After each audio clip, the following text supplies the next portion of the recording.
अथ सत्यार्थ प्रकाशः सप्तम समोल्लासः। अब हम आगे चलेंगे, जिसमें कहा कि ब्रह्म के सत चित आनंद और जीव के अस्थि भांति प्रिय रूप से एकता होती है, फिर क्यों खंडन करते हो? यह प्रश्न आया पूर्व पक्षी की ओर से। अर्थात यह अभी भी अड़ा हुआ है कि ब्रह्म और जीव दोनों एक ही हैं, जबकि इसके पहले स्वामी जी ये सिद्ध कर चुके हैं कि ब्रह्म सदा एक है, उसके समान दूसरा कोई भी नहीं है, तथा जीव और प्रकृति में स्थित सभी तत्व ये अनेक हैं। तो इन सब से, प्रकृति और जीवों से भिन्न ब्रह्म का एकत्व सिद्ध होता है। इसी को बोलते हैं कि ब्रह्म अद्वैत है, अर्थात उसके समान दूसरा कोई भी नहीं है। अद्वितीय विशेषण ये ब्रह्म का है। अद्वितीय अर्थात उसके समान दूसरा अन्य कोई नहीं। इसके पहले के विषय में ही चला था ये। तो इससे ये सिद्ध होता है कि ब्रह्म से भिन्न जीव और प्रकृति हैं, इनका खंडन नहीं हो सकता है, इनका अभाव नहीं हो सकता है। ये जो जगत है ये कार्य जगत है, ये है। कोई कहे ब्रह्म सत्यम जगत मिथ्या, कि जगत नहीं है, जगत मिथ्या है, कोई ऐसा कहे, उसको बोलते हैं ठीक है, अगर जगत मिथ्या है तो सामने दीवार में अपना सिर को जोर से ठोको, जोर से पीटो सिर को दीवार से, पता चलेगा। अगर जगत झूठा है तो सिर कुछ भी नहीं होगा, लेकिन कोई बुद्धिमान ऐसा नहीं करेगा। कोई ऐसा कहे कि लोहे से अपने सिर को पीटो, कौन पीटेगा? मतलब लोहा है, लोहे से सर की पिटाई करेंगे तो सिर फूट जाएगा, खून निकलेगा। तो मतलब लोहे की सत्ता है, दीवार की सत्ता है, तो केवल ब्रह्म ही है, दूसरा कोई भी नहीं है, इसका खंडन हो गया। तो ब्रह्म भी है, प्रकृति भी है, ये कार्य जगत भी है, इसलिए द्वैत की सिद्धि, द्वैत माने दूसरा और कोई पदार्थ है, इसकी हानि नहीं होती है। तो द्वैत माने दूसरा पदार्थ तो है ही, हाँ ब्रह्म के समान नहीं है। इसलिए जो अद्वैत है, इसका मतलब क्या हुआ कि ब्रह्म के समान दूसरा कोई भी नहीं है। तो ये बात सत्य है। तो आगे फिर प्रश्न ये आया कि वो जो ब्रह्म है वो तो सच्चित आनंद है, और जीव के अस्थि माने जीव के होने में और इसके प्रिय रूप से एकता होने में, अर्थात जीव हमेशा सुख चाहता है, वो प्रिय रूप है, उसके प्रिय पदार्थ चाहिए। तो जीव की सत्ता है, वो प्रिय रूप है, सुख चाहता है, तो दोनों को एक क्यों नहीं मानते? तो इसका उत्तर देते हैं, भले ही सत्ता है, जीव की सत्ता भी है और ईश्वर की सत्ता भी है। ईश्वर ज्ञान स्वरूप है, सुख स्वरूप है, आनंद स्वरूप है, चेतन है।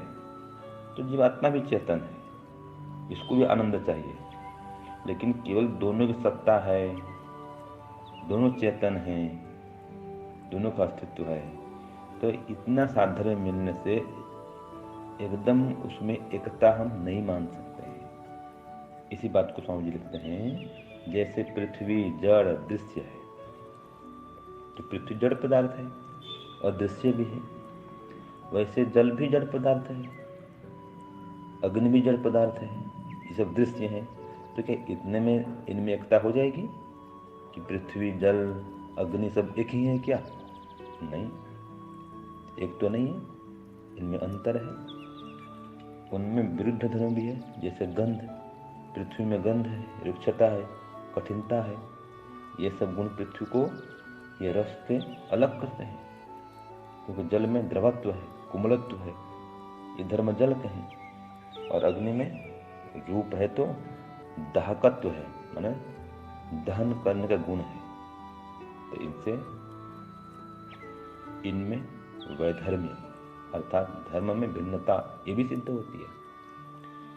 फिर एक उदाहरण दिया गया स्वामी जी ने, उनकी ओर से उदाहरण मिला, जैसे मनुष्य और कीड़ी आंख से देखते, मुख से खाते, पग से चलते हैं, ये समानता है। तो कोई कीड़ी हो अर्थात कीड़ा मकोड़ा कोई भी पशु पक्षी भी है, ये सभी पैर से चलते हैं ना, आंख से देखते हैं, मुख से खाते हैं, ये समानता है।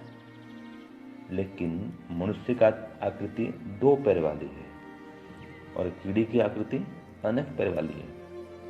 भले वो भी आंख से देखती है, कीड़ी भी मुख से खाती है, लेकिन इनमें हम मनुष्य को कीड़ी को एक नहीं कर सकते। पशु भी करता है ऐसा ही, आंख से देखता है, मुंह से खाता है। तो क्या मनुष्य पशु एक है? नहीं, दोनों अलग अलग हैं। तो मनुष्य की आकृति 2 पग वाली है, कीड़ी की आकृति अनेक पग वाली है। इनमें भिन्नता होने से दोनों एक नहीं है। वैसे ही परमेश्वर के पास अनंत ज्ञान है, अनंत बल, अनंत क्रिया, कोई उसको भ्रांति नहीं होती है, वो सर्वत्र व्यापक है। जैसे जीव और उसमें एकत्व मानना ठीक नहीं है, क्योंकि जीव अल्प ज्ञान वाला है, अल्प बल वाला है, अल्प स्वरूप वाला है, वो भ्रांति से युक्त होता है, एकदेशी है। तो ये दोनों में अंतर है कि परमात्मा अनंत ज्ञान बल क्रिया वाला है, भ्रांति से रहित है, सर्वत्र व्यापक है, और जीवात्मा अल्प ज्ञान बल आनंद वाला है, अनंत है ही नहीं, थोड़ा आनंद मिलता है फिर छूट जाता है, इसको तो एकदेशी है। इसलिए ब्रह्म और जीव दोनों अलग अलग हैं। तो इन दोनों का स्वरूप भिन्न भिन्न है। परमेश्वर अति सूक्ष्म है जबकि जीव उससे स्थूल है। तो इस प्रकार से दोनों में भिन्नता समझ में आती है। तो जीव और ब्रह्म दोनों कभी एक नहीं हो सकते हैं। इस बात को स्वामी दयानंद ने स्पष्ट कर दिया है। ओम शांति ओम सम। प्यारे भाइयों बहनों, सादर प्रेम नमस्ते। बहुत ही सुंदर विषय चल रहा है। स्वामी जी ने अभी बताया कि महर्षि दयानंद सरस्वती क्या कहते हैं। पूर्व पक्ष ने फिर प्रश्न उठा दिया जब सिद्धांती ने कह दिया कि इससे कोई अद्वैत सिद्धि की और द्वैत सिद्धि की हानि नहीं होती। तुम घबराहट में मत पड़ो, सोचो और समझो, कुछ विचार करो। कितनी बात तुम ठीक कहते हो, कितनी बात तुम गलत कहते हो, सोचो इसको। ईश्वर और जीव कभी एक नहीं हुए हैं, ये दोनों अलग सत्ताएं हैं, सिर्फ एक ईश्वर ही नहीं है। तो पूर्व पक्ष तो अड़ा हुआ है, वो तो प्रश्न पर प्रश्न निकालता जा रहा है, और निकाले भी क्यों ना। समस्या जब तक नहीं होगी तब तक समाधान नहीं होगा। आपके भीतर जब प्रश्न उठेंगे तभी तो उसका समाधान निकलेगा। इसलिए मैं तो पूर्व पक्ष को साधुवाद देती हूँ। अर्थात जो लोग ये कहते हैं ना, जिस तर्क कर रहे हैं, वो तर्क वाले भी साधुवाद के योग्य हैं, तभी हम जाकर के उनको उत्तर भी देख पाते हैं। तो इसमें कहा गया है कि ब्रह्म के सत चित आनंद और जीव के अस्थि भांति प्रिय रूप से एकता होती है, फिर क्यों खंडन करते हो। तो पूर्व पक्ष ने क्या कर दिया, एक प्रश्न रख दिया। उसको तो खुजली है, अभी पूरी शांत हुई नहीं है, बार बार बीच बीच में उठती रहती है, क्योंकि जब तक पूरा संतुष्ट वो नहीं हो जाएगा तब तक चुप क्यों बैठेगा। तो हम सभी के भीतर भी ये प्रश्न आते हैं, तो करना चाहिए बिल्कुल, और उनका उत्तर भी पाना चाहिए। तो कहा इसमें कि देखो, ब्रह्म में और जीव में कितनी एकता है, एकता सिद्ध हो रही है। देखो, ईश्वर भी सत्य है, उसका भी अस्तित्व है, उसकी भी सत्ता है, और जीवात्मा का भी अस्तित्व है। अस्थि का अर्थ होता है अस्तित्व, मतलब जीवात्मा है, उसकी सत्ता है। कहा और ईश्वर भी चेतन है, जीवात्मा भी चेतन है, अर्थात जीवात्मा भी प्रकट देखो दिखाई देता है, ठीक है, उसकी भी चेतना है। आनंद, और ईश्वर में आनंद तो है ही, आनंद का भंडार है वो। और जीवात्मा भी सुख चाहता है, आनंद चाहता है, आनंद की इच्छा करता है। तो इसका मतलब क्या हुआ, ये तो एकता मिल रही है। तो फिर तुम क्यों खंडन कर रहे हो इस बात को, जो मैं कह रहा हूं कि एकता की बात को। तब सिद्धांति उत्तर देता है, मैं इसको अब काव्य में कहूंगी। जब पहले पूर्व पक्ष का प्रश्न बोलती हूँ काव्य में। जब ईश्वर और जीव दोनों के गुणों में एकता होती है, गुणों में एकता होती है, फिर क्यों खंडन करते हो, यह बात समझ नहीं जोती है, ये बात समझ नहीं जोती है। जब ईश्वर और जीव दोनों के गुणों में एकता मैंने आपको बता दी, तो फिर क्यों तुम खंडन कर रहे हो। ये बात मेरी तो समझ के बाहर है, मुझे समझ नहीं आ रही। तब सिद्धांत पक्ष कहता है, देखो ब्रह्म सत चित आनंद तो जीव भी अस्ति भाति प्रिय रूप। अभी पूर्व पक्ष ने बता दिया, सिद्धांती अभी आगे उत्तर देगा। देखो ब्रह्म सित चित आनंद तो जीव भी अस्ति भाति प्रिय रूप, मुझे न कोई भिन्नता दिखती तब क्या है सिद्धांत अनूप। पूर्व पक्ष कह रहा है कि देखो ब्रह्म की सत्ता है, उसका अस्तित्व है, और ब्रह्म का भी ब्रह्म भी चेतन है, और जीवात्मा भी देखो चेतन दिखाई दे रहा है, और आनंद ईश्वर आनंद स्वरूप है, और देखो जीवात्मा भी प्रिय रूप है, अर्थात सुखों को चाहने वाला है, आनंद की इच्छा करने वाला है। तो ये कितना एकत्व है इसमें। तब सिद्धांति उत्तर देता है, जैसे पृथ्वी जल अग्नि जड़ और दृश्य में तनिक एकता, जड़ और दृश्य में तनिक एकता, किंतु धर्म तीनों के भिन्न वैसे ब्रह्म जीव गुण धर्म भिन्नता। माना कि आप ठीक कह रहे हो, थोड़ी सी बात कि थोड़ी सी समानता है, तनिक सी समानता है। कौन सी? जैसे अब मैं आपको समझाता हूँ। जैसे पृथ्वी है, पृथ्वी के अलग गुण धर्म है, जल के अलग गुण धर्म है, अग्नि के गुण धर्म है, और समानता क्या है? समानता ये है कि पृथ्वी जड़ है, जल जड़ है, और अग्नि भी जड़ है। ठीक है, और तीनों ही दिखाई देने वाले तत्व हैं। पृथ्वी भी दिखाई देती है, जल को भी देखते हैं हम, और अग्नि को भी देखते हैं। तो ये समानता है, मानता हूं मैं बिल्कुल। लेकिन ये तनिक सी समानता है, लेकिन इसके बाद तो बहुत सारी भिन्नता है। वो भिन्नता क्या है? तो वो भी मैं सुना देता हूं तुमको। जैसे मानव और कीड़ी दोनों का देखना, खाना चलना, आंख व मुख और पग की एकता, किंतु जाति आकृति पग भिन्नता। तो मैं इसके गुणधर्म बता देता हूँ। पृथ्वी का गुणधर्म क्या है? तो कहा गया पृथ्वी में गंध होती है, ये उसका अपना गुण है। रुक्षता, रूखापन भी है, काठिन्य, कठोरता भी है, कठोर होता है ना पत्थर। हाँ, तो पृथ्वी का गुण ये भी है, ये बिल्कुल अलग है। और जल का गुण देखो, जल से बिल्कुल अलग है कि जल रसमय होता है, ठीक है, द्रवमय होता है, और कोमल उसका धर्म होता है, शीतल उसका धर्म होता है। लेकिन ऐसा पृथ्वी का धर्म नहीं होता। तो ये भिन्नता हुई कि नहीं हुई? थोड़ी सी समानता समानता थी कि दोनों ही जड़ है, पृथ्वी भी जड़ है और जल भी जड़ है। पृथ्वी भी दिख रही है और जल भी दिख रहा है। लेकिन ये तो मैंने तीन चार चीजें तो बिल्कुल अलग बता दी, तो ये बिल्कुल अलग अलग है। तो इसका मतलब ये अलग अलग सत्ता है दोनों की। अब देखो अग्नि, देखो अग्नि दिखाई देती है, ठीक बात है, दृश्य है। अग्नि जड़ है, ये भी बात मैं मानता हूँ। लेकिन उसका धर्म देखो, दाहक अर्थात जलाने वाला है ना, प्रकाश करने वाला है, उसमें प्रकाश होता है, रूप दिखाई देता है उसका। ठीक है, ये बिल्कुल भिन्न गुण है उससे, जल से और उससे। तो इस प्रकार से ये थोड़ी सी तनिक सी समानता है, लेकिन भिन्नता बहुत अधिक है। उसी प्रकार से जीवात्मा और परमात्मा की भी है। तो कहा, जैसे मानव और कीड़ी दोनों का देखना, खाना चलना, आंख व मुख और पग की एकता, किंतु जाति आकृति पग भिन्नता। अब यहाँ पर एक और उदाहरण दे दिया। जैसे मनुष्य और कीड़े को देखते हो आप, तो दोनों को देखने में ऐसे लगेगा आपको कि वो भी आंख से देख रहे हैं, तुम भी आंख से देख रहे हो। वो भी खाना मुख से खाते हैं, हम लोग भी, मनुष्य लोग भी खाना मुख से खाते हैं। वो भी पैरों से चलते हैं, हम भी चलते हैं। तो ये समानता है।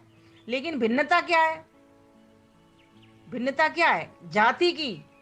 हमारा शरीर अलग तरह का है, उनका शरीर अलग है, आकृति की भिन्नता है ना। हम मानव जाति के हैं, वो पशु जाति के हैं।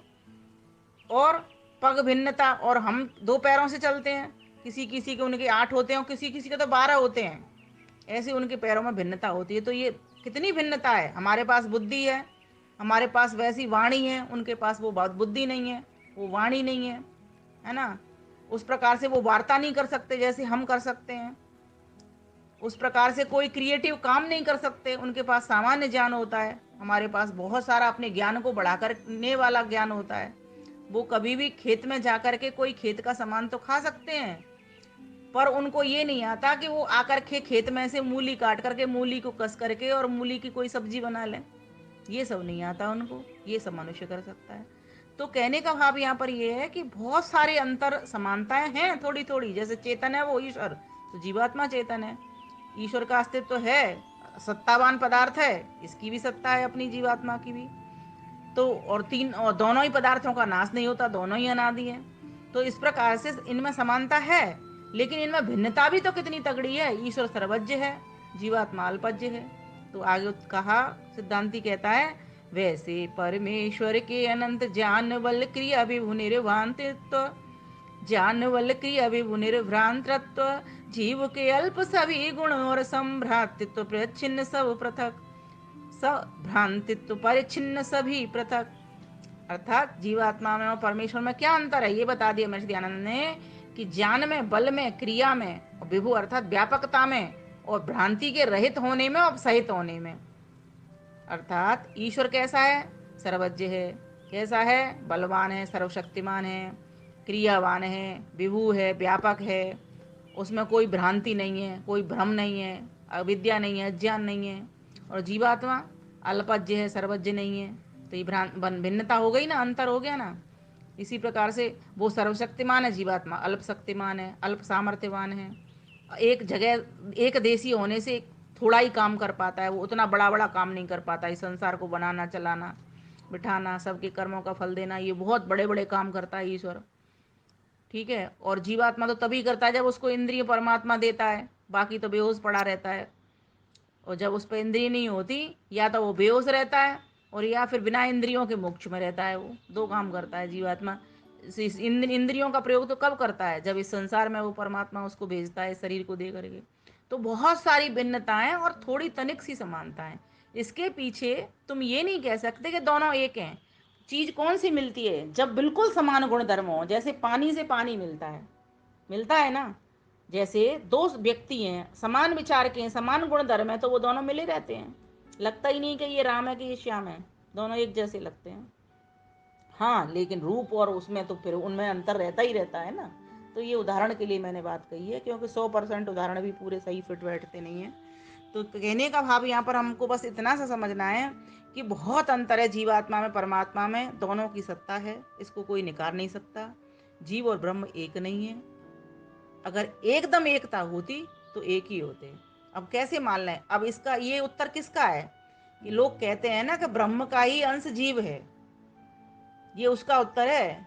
जीवात्मा अगर अंश होता तो समान गुण धर्म होते सारे के सारे, एक भी भिन्न नहीं होता। जैसे पानी में से एक लोटा पानी निकाल लो, तो जो पानी के कंटेंट्स है वो पूरे पानी में होंगे। जो लोटे के पानी के कंटेंट्स और जो सागर का कंटेंट है या कुएं का कंटेंट है, वो जल का, वो सारा एक ही होगा, उसमें कोई भिन्नता नहीं होगी।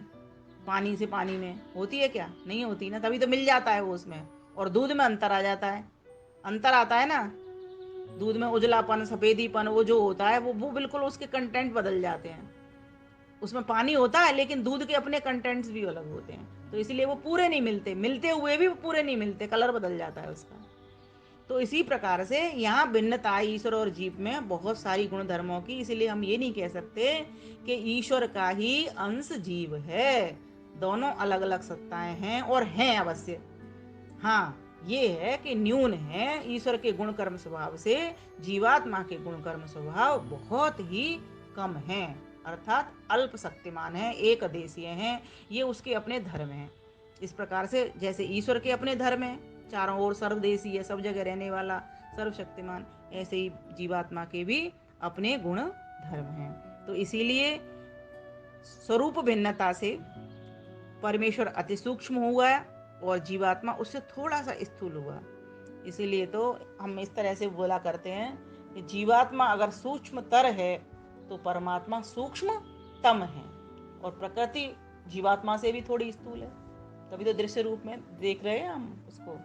इस सत रज तम, ये गंध और ये इस जितने भी गुण हैं, रज, ये सब कहाँ से आते हैं? ये प्रकृति से प्रदत्त हैं। रूप, रंग, ये सब प्रकृति से प्राप्त होते हैं, ईश्वर हमें देता है। तो इस प्रकार से इसको विषय को समझना चाहिए। ईश्वर अखंड है, उसका खंड नहीं हो सकता। जीवात्मा ईश्वर का अंश नहीं है। जीवात्मा की अपनी पृथक सत्ता है और ईश्वर की अपनी पृथक सत्ता है। धन्यवाद, नमस्ते।